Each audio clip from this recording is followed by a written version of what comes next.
Idukki ഉപ്പുതറയിലെ 9 acre ഭാഗത്ത് താമസിക്കുന്ന auto driver, ഭാര്യ, 2 കൊച്ചു കുട്ടികൾ മരിച്ച നിലയിൽ ഇന്നലെ കാണപ്പെട്ടു. ഇന്നലെ വൈകുന്നേരമാണ് ഈ വാർത്ത വെളിയിലോട്ട് വന്നത്. ഓട്ടോ ഡ്രൈവറായ പട്ടത്തമ്പലത്തെ സജീവ്, ഭാര്യ രേഷ്മ, 6ഉം 4ഉം വയസ്സുള്ള 2 കുട്ടികൾ, ഈ 4 പേരുമാണ് മരിച്ചു കിടക്കുന്നതായി കാണപ്പെട്ടത്. സജീവിൻ്റെ അമ്മ 4 മണിക്ക് വീട്ടിൽ വന്നപ്പോഴാണ് ഈ സംഭവം കാണുന്നത്. അവർ അയൽവക്കത്തുള്ളവരെ വിവരം അറിയിച്ചു. ഉടൻ തന്നെ ഉപ്പുതറ പോലീസ് സ്ഥലത്തെത്തി പരിശോധിച്ചു. 6ഉം 4ഉം വയസ്സുള്ള കുട്ടികളെ കൊന്നിട്ടായിരിക്കണം 2 പേരും തൂങ്ങി മരിച്ചതെന്ന് കരുതുന്നു. അവർ ഒരു ആത്മഹത്യാ കുറിപ്പ് എഴുതി വെച്ചിട്ടുണ്ട്. സാമ്പത്തിക ബാധ്യതയാണ് തൻ്റെ മരണത്തിന് കാരണം എന്ന് പറയുന്നുണ്ട്. ആ 4 പേരുടെയും അവരുടെ താമസിക്കുന്ന വീട്ടില്, അതിന് പരിസരത്ത് തന്നെയാണ് അയാളുടെ അമ്മ താമസിക്കുന്നത്. ഇവരെപ്പറ്റി അന്നത്തെ ദിവസം പകൽ യാതൊരു വിവരമില്ലാത്തത് കൊണ്ട് അമ്മ വന്ന് നോക്കിയപ്പോഴാണ് 4 മണിക്ക് ഈ സംഭവം കാണുന്നത്. എന്തായാലും സജീവും രേഷ്മയും ആത്മഹത്യ ചെയ്ത് കാണപ്പെട്ടു. കുട്ടികളെ കൊന്നിട്ടായിരിക്കണം ഇവർ രണ്ടുപേരും ആത്മഹത്യ ചെയ്തത്. സജീവിൻ്റെ ഭാര്യ രേഷ്മയ്ക്ക് ഇതിൻ്റെ അകത്ത് പങ്കുണ്ടോ ഇല്ലയോ ഒന്നും അറിയില്ല. ഏതായാലും പോസ്റ്റ്മോർട്ടം ചെയ്യുമ്പം മരണകാരണം കൃത്യമായിട്ട് അറിയാൻ പറ്റും. കുട്ടികളെ 2നെയും 6ഉം 4ഉം വയസ്സുള്ള കുട്ടിയെ അവർ കൊലപ്പെടുത്തി എന്ന് പറഞ്ഞാൽ കെട്ടിത്തൂക്കിയിട്ടാണ് അവർ ആത്മഹത്യ ചെയ്തത്. അതിന് ഭാര്യയ്ക്ക് പങ്കുണ്ടോ എന്നും അറിയത്തില്ല. ഇയാൾ ഒരു ഓട്ടോറിക്ഷ തൊഴിലാളിയാണ്. അദ്ദേഹം ഈ ഓട്ടോറിക്ഷയ്ക്ക് 3 ലക്ഷത്തിൻ്റെ ലോൺ എടുത്തിട്ടുണ്ട്. കട്ടപ്പന ഒരു സ്വകാര്യ സ്ഥാപനത്തിൽ നിന്നാണ് എടുത്തിരിക്കുന്നത്. അതിൽ 1 ലക്ഷം രൂപ അടച്ചു എന്നാണ് പിതാവ് മോഹനൻ പറയുന്നത്. ഇനി 2 ലക്ഷം രൂപയുടെ അടയ്ക്കാനുണ്ട്. അവർ നിരന്തരം വന്ന് ശല്യപ്പെടുത്തുന്നുണ്ട് എന്നും പറയുന്നുണ്ട്. ഇത് കൂടാതെ ഈ ആള് വേറെ ഉപ്പുതറയിലെ പല ആൾക്കാരിൽ നിന്നും പ്രൈവറ്റ് ഫൈനാൻസ് വാങ്ങിച്ചിട്ടുണ്ട് എന്നാണ് മനസ്സിലാകുന്നത്. ഏതായാലും സജീവ് നല്ല മദ്യപാനിയാണെന്നാണ് അറിയുന്നത്. മദ്യം തീർച്ചയായിട്ടും അയാളെ സാമ്പത്തിക പരാധീനതയെ എത്തിച്ചു എന്ന് കരുതുന്നുണ്ട്. ഉപ്പുതറയിലെ അദ്ദേഹത്തിന് 3-4-5 സുഹൃത്തുക്കൾ എല്ലാവരും നല്ല മദ്യപാനിയാണ്. ദിവസവും മദ്യപിക്കും. ആ മദ്യപിക്കാൻ വരുന്ന സ്ഥലത്ത് അവിടെ ഒരു പ്രൈവറ്റ് ഷോപ്പിലാണ് ആ മദ്യപാനം നടത്തുന്നത്. അദ്ദേഹത്തിൻ്റെ സുഹൃത്തുക്കളായ 4-5 പേര് സ്ഥിരം മദ്യപാനികളാണ്. അവർ ഇദ്ദേഹത്തിൻ്റെ ഓട്ടോറിക്ഷ വിറ്റു എന്ന് പറയുന്നുണ്ടെങ്കിലും ആ പണം എങ്ങോട്ട് പോയെന്നുള്ളതിനെ പറ്റി പോലീസ് അന്വേഷിക്കേണ്ടിയിരിക്കുന്നു. കാരണം ഈ സാമ്പത്തിക ബാധ്യത കട്ടപ്പനയിലെ സ്വകാര്യ പണമിടപാട് സ്ഥാപനത്തിൽ നിന്ന് ഓട്ടോയ്ക്ക് എടുത്ത പണം മാത്രമല്ല, മറ്റ് പ്രൈവറ്റായിട്ട് ഉപ്പുതറയിൽ പല ആൾക്കാരിൽ നിന്ന് ഇയാൾ പണം വാങ്ങിച്ചിട്ടുണ്ട്.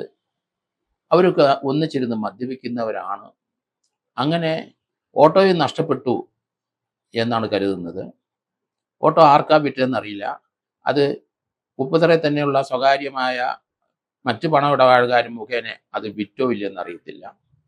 ഇയാളുടെ മദ്യപ സംഘത്തിലെ ഒരു പ്രൈവറ്റായിട്ടുള്ള വാഹനം ഫൈനാൻസ് ഇടുന്ന ഒരാളുണ്ട് എന്ന് മനസ്സിലാകുന്നു. 1-2 സ്വകാര്യമായ വ്യക്തികൾ ഉണ്ട്, അവരും ഫൈനാൻസ് കൊടുക്കുന്നവരാണ്. ഇയാൾ എവിടുന്നാണ് മദ്യപിക്കുന്നത്, ആരാണ് എവിടെ വെച്ചാണ് സമ്മേളിക്കുന്നത്, എങ്ങനെയാണ് ഇതിനകത്ത് നിന്ന് വഴിപ്പെട്ട് ഇയാളുടെ പണമെല്ലാം ഒഴുകിപ്പോയത്, അങ്ങനെയാണ് ആ കുടുംബം ഇപ്പോൾ ഒരു ആത്മഹത്യയിലേക്ക് സഞ്ചരിച്ചതെന്നും മനസ്സിലാകുന്നുണ്ട്. അത് തന്നെയല്ല, ഒരു സൂയിസൈഡൽ നോട്ട്, ആത്മഹത്യ കുറിപ്പുണ്ട്. അതിൻ്റെ അകത്ത് കൃത്യമായിട്ട് പറഞ്ഞ സാമ്പത്തിക ബാധ്യത തന്നെ. ഈ ഓട്ടോ തൊഴിലാളിയുടെ അല്ലെങ്കിൽ അദ്ദേഹത്തിൻ്റെ സ്വന്തമായ ഓട്ടോ ഇപ്പോൾ എവിടെ, ആരുടെ കയ്യിൽ എത്തിയിരിക്കുന്നു, അതെങ്ങനെ എത്തി, അതിൻ്റെ പണം എങ്ങോട്ട് പോയി, അതൊക്കെ ഇനി പോലീസ് അന്വേഷിച്ച് എത്തേണ്ടിയിരിക്കുന്നു. ഇയാൾ ഈ ഒരു വഴിക്ക് ചിന്തിക്കാനും സാമ്പത്തിക ബാധ്യത കൊണ്ട് ഭാര്യയും മക്കളെയും കൊല്ലാനോ അല്ലെങ്കിൽ ഭാര്യയും ഭർത്താവും കൊണ്ടെടുത്ത തീരുമാനം എന്നുള്ള കാര്യത്തിലൊക്കെ വ്യക്തത വരണം. കൊച്ചുങ്ങളെ കൊന്നതാണെങ്കിൽ തീർച്ചയായിട്ടും മർഡറിലേക്കാണ് പോകുന്നത്. അതിന് എന്താണ് കാരണം, അത് എന്തിനാണ് കുട്ടികളെയും കൊന്നിട്ട് ഇയാളും ഭാര്യയെ ആത്മഹത്യ ചെയ്തത്, അല്ലെങ്കിൽ ഭാര്യയും കുട്ടികളെ ഇയാൾ കൊന്നിട്ടാണ് ഇയാൾ ആത്മഹത്യ ചെയ്തത്, അങ്ങനെയുള്ള കാര്യങ്ങളൊക്കെ ഇനി വ്യക്തത വരുത്തേണ്ടതുണ്ട്. എങ്കിലും മദ്യപാനമാണ് ഇതിൻ്റെ പിന്നിലെ ഏറ്റവും പ്രേരകമായ ശക്തി. ഇദ്ദേഹം മുഴുവൻ മദ്യത്തിൽ കൂടെ ഇദ്ദേഹത്തിൻ്റെ പണം മുഴുവൻ നഷ്ടപ്പെട്ടു, ബാധ്യതയായി, ഓട്ടോറിക്ഷ വിറ്റു, അതൊക്കെ പല മദ്യപാനികളും അത് വീതിച്ചെടുത്തിട്ടുണ്ടാവും. അപ്പോൾ തീർച്ചയായിട്ടും ആത്മഹത്യയിലേക്ക് സഞ്ചരിക്കാൻ ഒരു പ്രേരകമായ ഘടകം തന്നെയാണ് മദ്യപാനവും. അത് തന്നെയല്ല അയാളുടെ സുഹൃത്തുക്കളും. അപ്പം തീർച്ചയായിട്ടും അങ്ങനെ ഉള്ള ആ സുഹൃത്തുക്കളെ പറ്റി അന്വേഷിക്കണം. ഇയാളെ പണം ഏതെങ്കിലും തട്ടിയെടുത്തിട്ടുണ്ടോ എന്നുള്ളത് അന്വേഷിക്കേണ്ടിയിരിക്കുന്നു. അതോടൊപ്പം തന്നെ ആത്മഹത്യ പ്രേരകമായ ഘടകം, പ്രേരകമായ വ്യക്തികൾ ഇയാളുടെ സുഹൃത്തുക്കളാണെങ്കിൽ അവർക്കെതിരായിട്ട് നിയമ നടപടിയിലേക്ക് ഉപ്പുതറ പോലീസ് പോകേണ്ടി വരും. എന്തായാലും പോസ്റ്റ്മോർട്ടം ഇന്ന് നടന്ന് അതിൻ്റെ റിസൾട്ട് വരുമ്പം കുട്ടികളെ എങ്ങനെയാണ് കൊന്നത്, 6ഉം 4ഉം വയസ്സുള്ള കൊച്ചുങ്ങളാണ്. അതുങ്ങളെ എങ്ങനെയാണ് ആ കുട്ടികളെ കൊന്നത് നമുക്ക് അന്നേരം അറിയത്തുള്ളൂ. മക്കളായ ദേവൻ, ദിയ എന്ന് 2 കുട്ടികളാണ്. മൂത്ത ആൺകുട്ടിയാണ്, ഇളയ പെൺകുട്ടിയാണ്. ഏതായാലും പിഞ്ചു കുഞ്ഞുങ്ങളെ കൊന്നിട്ട് അപ്പനും അമ്മയും ആത്മഹത്യ ചെയ്തെന്ന് ഒരു പറച്ചില്. മറ്റൊരു കാര്യം, കുട്ടികളെ രണ്ടുപേരെയും കൊന്നിട്ട് ഭാര്യയെയും കൊന്നിട്ടാണോ ഇദ്ദേഹം ആത്മഹത്യ ചെയ്തത്? കാരണം ഭാര്യ അതിന് തയ്യാറാകുമോ എന്നുള്ള വസ്തുതകളെ പോലീസ് അന്വേഷിക്കേണ്ടിയിരിക്കുന്നു. ഏതായാലും ഒരു പ്രേരണാ കുറ്റത്തിന് ഉള്ള സാധ്യത ഇതിനകത്ത് കൂടുതലാണ്. ആരാണ് പ്രേരിപ്പിച്ച്, ആരാണ് പുള്ളിയുടെ സുഹൃത്തുക്കൾ, അല്ലെങ്കിൽ ഇയാൾ നിരാശനായി സാമ്പത്തിക ബാധ്യതപ്പെട്ടു, ഇയാളെ കൊണ്ട് ഈ കുടിപ്പിച്ച് ഈ ലെവലിൽ എത്തിച്ചവരൊക്കെ തീർച്ചയായിട്ടും അവർക്ക് പ്രേരണാ കുറ്റത്തിന്റെ പരിധിയിൽ വരുന്നവർ തന്നെയാണ്. അതുകൊണ്ട് ഉപ്പുതറ പോലീസ് കർശനമായ നടപടിയിലേക്ക് പോകണം. ആ പാവപ്പെട്ട വീട്ടിലെ ആ ഓട്ടോക്കാരനും ഭാര്യയും കൊച്ചുമക്കളും ആത്മഹത്യ അല്ലെങ്കിൽ ഈ ഒരു പരിസ്ഥിതിയിൽ എത്തിക്കാൻ കാരണക്കാരായാലും തീർച്ചയായിട്ടും ഉത്തരവാദികളാണ്. കുടിച്ചൊരാളുടെ കുടുംബം നശിപ്പിക്കുന്ന കുറ്റകാരൻ തന്നെയാണ്. കുടിച്ചൊരാളെ സാമ്പത്തികമായി തകർക്കുന്നതും കുറ്റകാരൻ തന്നെ. അത് പ്രേരണാ കുറ്റത്തിന്റെ പരിധിയിൽ വരുന്നതാണ് എന്നാണ് ഞാൻ മനസ്സിലാക്കുന്നത്. എന്തായാലും കേരളത്തിലെ പല കുടുംബങ്ങളും ഒന്നായിട്ട് ആത്മഹത്യ ചെയ്യുന്ന പ്രവണത നമ്മൾ കണ്ടുകൊണ്ടിരിക്കുകയാണ്. അപ്പനും അമ്മയും മക്കളും പ്രായപൂർത്തിയായവരെല്ലാവരും ഒന്നിച്ച് തീരുമാനമെടുത്ത് വിഷം കുടിച്ചും ആത്മഹത്യ ചെയ്തും തൂങ്ങി മരിച്ചും ഒരു കുടുംബത്തിലെ മുഴുവൻ അംഗങ്ങളും നഷ്ടപ്പെടുന്ന കാഴ്ച നമ്മൾ കണ്ടു. പുറമേ ഇപ്പം വന്നു ചേർന്നിരിക്കുന്ന സാമ്പത്തിക ബാധ്യത ഓട്ടോറിക്ഷയായിട്ട് ബന്ധപ്പെട്ട് അല്ലാതെ തന്നെ ധാരാളം ബാധ്യത ഇദ്ദേഹത്തിനുണ്ടായി എന്നാണ് നാട്ടുകാർ പറയുന്നത്. അതിലേക്ക് വിളിച്ച ഭീഷണം തീർച്ചയായിട്ടും. എങ്ങനെയാണ് ആ ബാധ്യത വന്നത്? ആരൊക്കെയാണ് അതിൻ്റെ ഉത്തരവാദികൾ? ആരാണ് ഇദ്ദേഹത്തിൻ്റെ ഓട്ടോറിക്ഷ വിറ്റ് കിട്ടിയ പൈസ അടിച്ചു മാറ്റിയത്?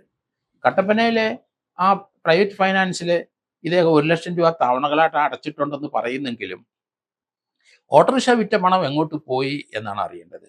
അങ്ങനെയാണെങ്കിൽ കട്ടപ്പനയിലെ ആ പ്രൈവറ്റ് ഫൈനാൻസിൽ അത് ക്ലോസ് ചെയ്യാനായിട്ട് ഇദ്ദേഹത്തിന് സാധിക്കുമായിരുന്നല്ലോ.